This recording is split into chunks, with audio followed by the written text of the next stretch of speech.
It's an exciting day today because today I'm testing out one of the best pro saxes on the market, the Yanagisawa TWO10. And I want to see how it performs. I'm going to test it in 4 different categories. I'm going to look at the sound, the mechanism, the intonation, and the altissimo. And I'm also going to play it in 4 different playing styles to see how it holds up. But that's not all. I'm also going to be comparing this amazing saxophone to what I think is probably the most beautiful saxophone I've ever seen. It's this $10,000 solid silver and bronze Yanagisawa. It's a 9932. It's the older model, but it's like one of the primo Yanagisawa saxes. So let's see how the two compare. Do you get much more for your extra money? And is this the best saxophone that's on the market today? Stick around today because we're going to find that out in this lesson. Hey, also, if you're new here, don't forget to click subscribe and the bell notification so you don't miss out on other videos. I'm making them all the time, and I don't want you to miss out on any of them. Oh, I'm excited to get started. Let's dig in. Hey, it's Nigel here from Sax School. Thanks so much for joining me for another one of these videos. This question, what is the best saxophone on the market? I'm quite intrigued with this at the moment because right now I'm on a journey of discovery looking for a replacement saxophone for my Dave Guidala. I've had it for 27 years. I've been playing it ever since, constantly as a pro sax player, thousands of shows all around the world, but I'm ready to upgrade it to something that's going to give me a better variety of sounds and also mechanically is going to be better with better mechanism and better intonation. I've always struggled with those things on my other saxophone, my Dave Guidala. So I'm actually going through and exploring a whole bunch of pro saxes at the moment. My Sax School students are asking me about this all the time, so it's a fun thing to explore. Obviously, we've got thousands of students in Sax School, so that question does come up. Now, I'm very fortunate in Sax School to have so many amazing students, and one of them, Martin, has got a huge collection of saxophones, and he's actually loaned me these 2 fantastic saxophones along with a bunch of other ones. So my studio here has been pretty full of saxophones this week, which has been such a luxury. But of course, with all the lockdown thing that's happening at the moment, it's quite difficult to actually have some time to play a saxophone and test it out to see if it's right for you. Now, the thing about choosing a new saxophone is it's all about finding what suits you as a player. For me personally, I need something that's really versatile, that can perform in loads of different styles. And so that's why I'm going to be really thorough in the test today. Now, if you just want to jump ahead and listen to me play these 2 saxophones, then go to this time up above here and you can have a listen right now. But first, I would like to have a quick chat about these saxophones and about how I feel about them before we get into the playing. So I was super excited to test this Yanagisawa TWO10. Loads of people will tell you that this is highly regarded as pretty much one of the best saxophones that's on the market these days. I've had my Dave Guidala tenor for a long time, but I also play a Yamaha YAS62 alto that I've had forever since I was like 18. So that's been my main alto. But I did have a Yanagisawa soprano, professional soprano years ago, back when I was doing lots of symphony work and sort of high-end classical performing. And I did love that saxophone back then. But for me, the Yanagisawa, I don't know, I wasn't really convinced with it as a tenor. So I was really excited to try this one out today and to compare the 2 as well to see how it performs. So the first thing to look at is the mechanism. And I have to say, the mechanism on this, it's the most amazing mechanism I have ever felt, if I'm perfectly honest. Initially, when I picked it up, it felt a bit like, I don't know, surprising to me because the shape of the F spatula key is different and the mechanism is so finely tuned. But within a minute of playing it, it was just blowing my mind how fast I could move on this saxophone. Honestly, this saxophone to me is like a Ferrari. So this is my Dave Guidala that I've been playing for years and years, and I love the sound of this saxophone, but the mechanism has always been quite heavy and quite clunky. In comparison, the mechanism on the Yanagisawa, it's incredible. It really is so fast and so superior to anything I've played before. And what does that mean to me as a player? Well, it means that actually when I'm playing anything that's technical, anything that's fast, it's easier to go faster on this saxophone because I'm not having to struggle and work so hard with my fingers. Now, it's interesting to compare the 2 saxophones. So this is the older generation. This one here is the older generation of Yanagisawa. Still absolutely incredible. The mechanism is amazing on this. But the TWO10 TWO10 series, I guess it is the newer version. And I can see that there's actually quite a lot of differences. Certainly you can notice them in your fingers. Things like the right hand pinky key definitely feels so much smoother. But I mean, the mechanism on this is still amazing, but this is like a whole nother level, and it definitely just feels so much faster.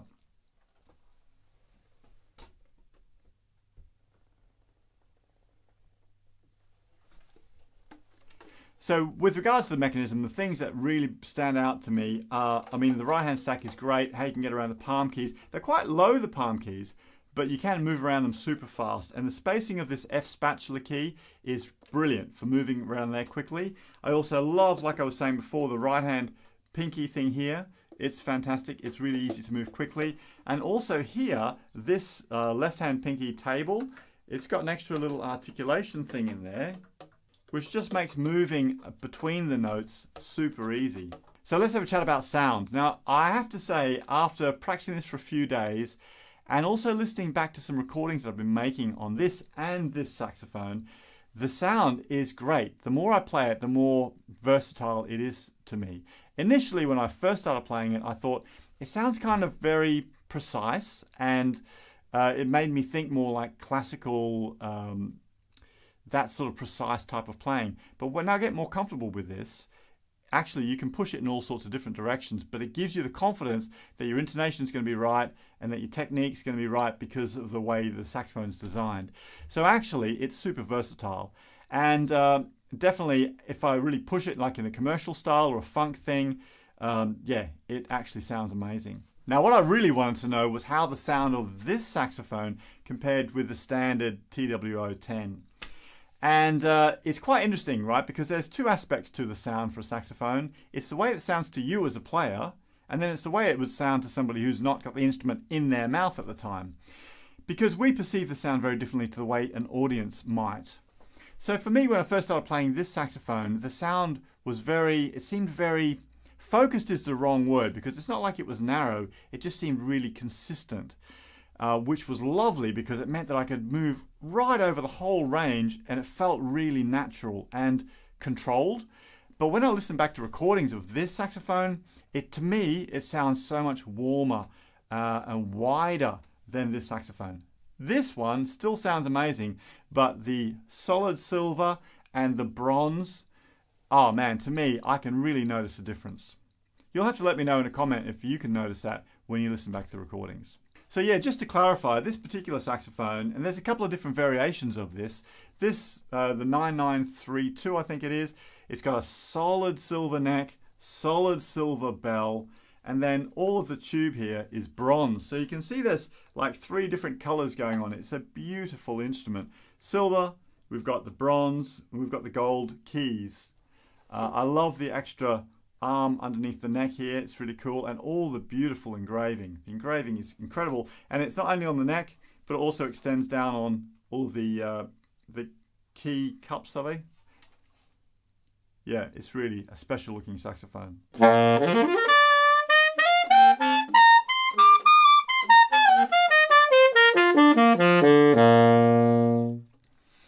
The altissimo on both of these saxophones is amazing. It gives you a whole bunch of confidence when you get up in that high range. And actually the overtone series of these are really good as well.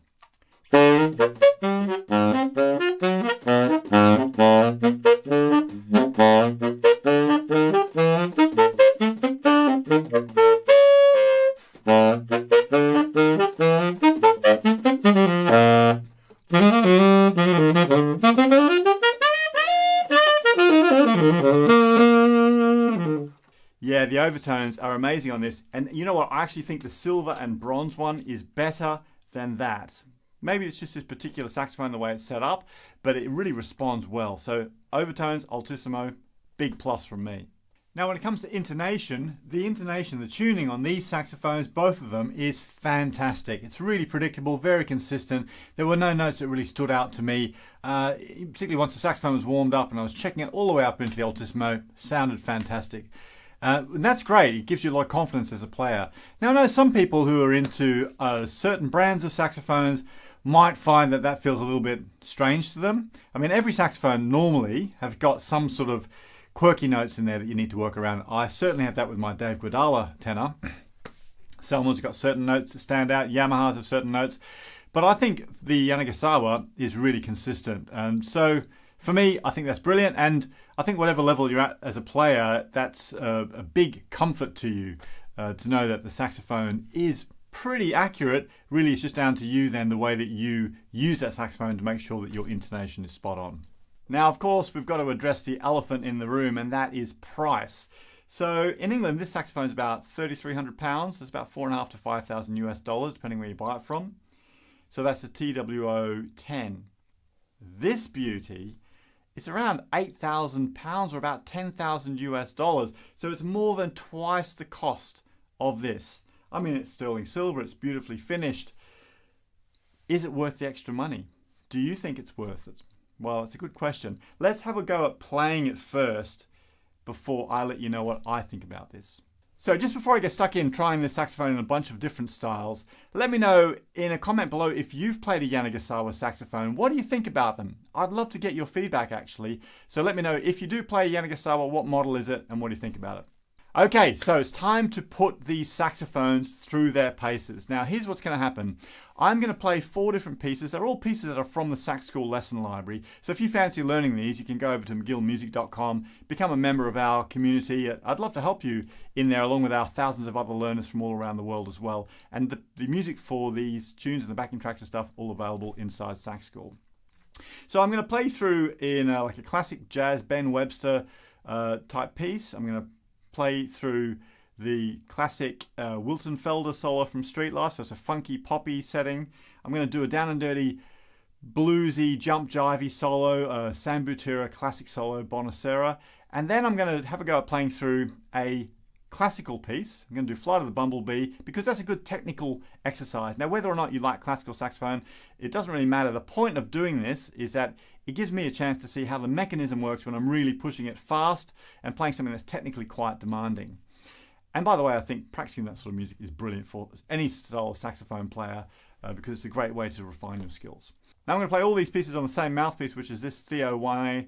It's a slant sig size 8 hard rubber, and I'm using Leger signature reed size 2.5. I'm a Leger artist and I use them all the time.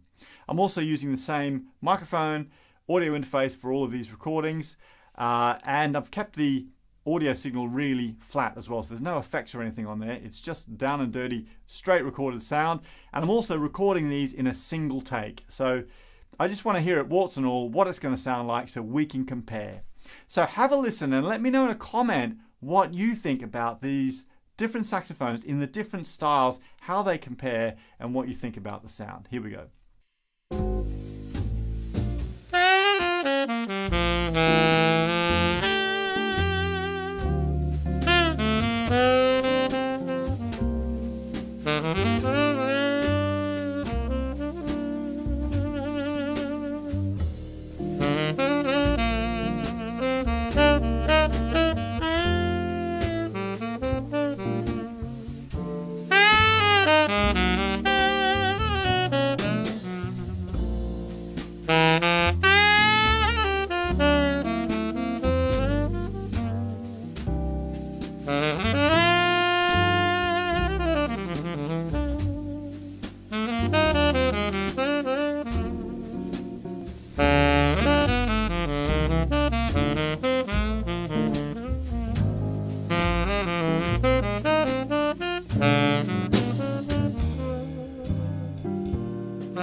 Okay, what do you think about that? What a great test when you put those saxophones side by side in all those different settings.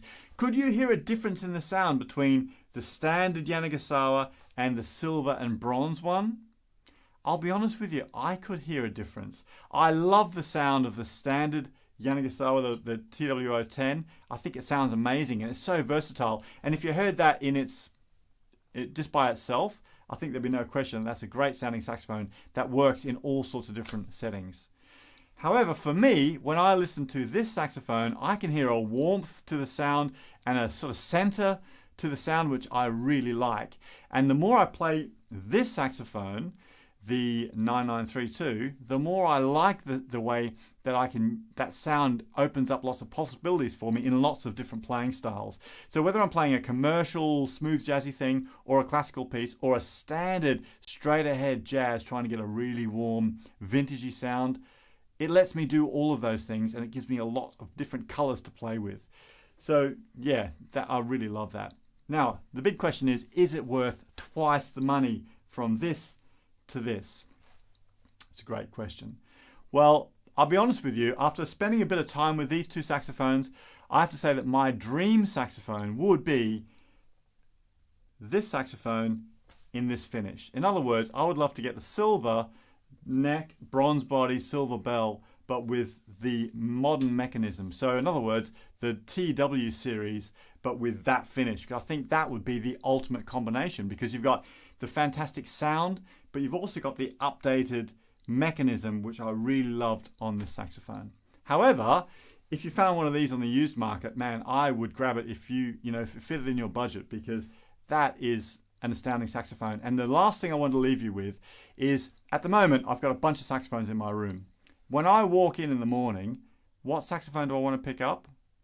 and I've got some pretty fancy saxophones here at the moment, it's this one. This is a saxophone that I love. I'm passionate about wanting to pick it up and to play it. Maybe it's because it's shiny, but I think it's because of the way it feels and the way it sounds.